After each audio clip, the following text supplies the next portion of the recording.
Hello viewers, hope you all are fine and having some great fun. In this video, you are going to learn how to create macros in Excel.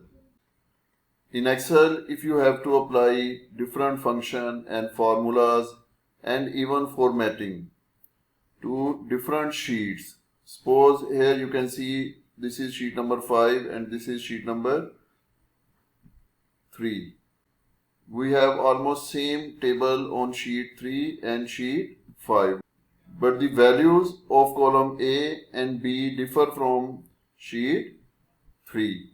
So here we are going to apply different formulas. Say we are going to have total of A and B in front of names, and we are going to calculate average of column A and column B here. And the same will be applied on sheet number 5. So we are going to record macro. First of all, to insert macro or create macro, you have to go in File tab, and here you can see options. In options, go in customize ribbon. Here you can see developer box is unchecked. Check this and click on OK.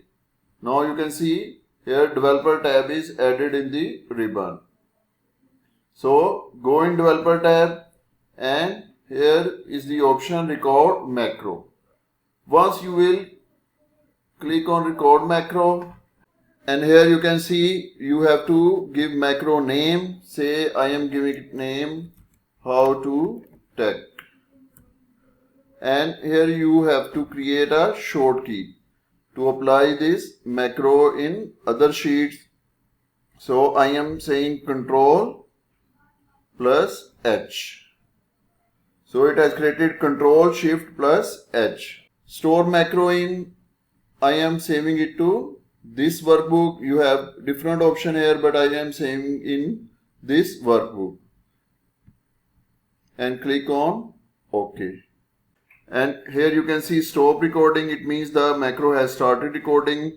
Now whatever function we will apply or whatever formatting we will apply in this, the macro is recording this, and when we will apply on other sheet, it will repeat on the other sheet.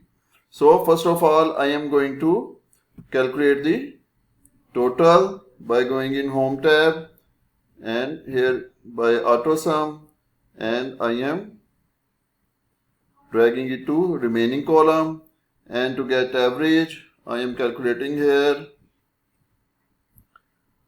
clicking on average and select the number range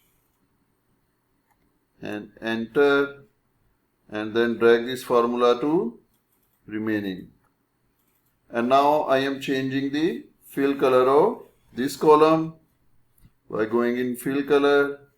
Say I am selecting this color, and also changing the color of these two cells. Say selecting this. So now I am going to stop this macro, and we will see that the same will be repeated on sheet number 5. So I will go in developer tab and stop recording. And viewers, now we will go in sheet number 5, and here we will run the macro which we have recorded earlier.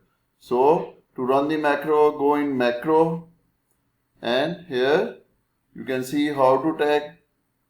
Click on run. Now you can see it not only has computed the total but also has calculated the average and has changed the color of the column and these two cells. So this is how you can create macros in Excel. In the end, if this video has helped you, please like and share this video and subscribe our channel. Thanks.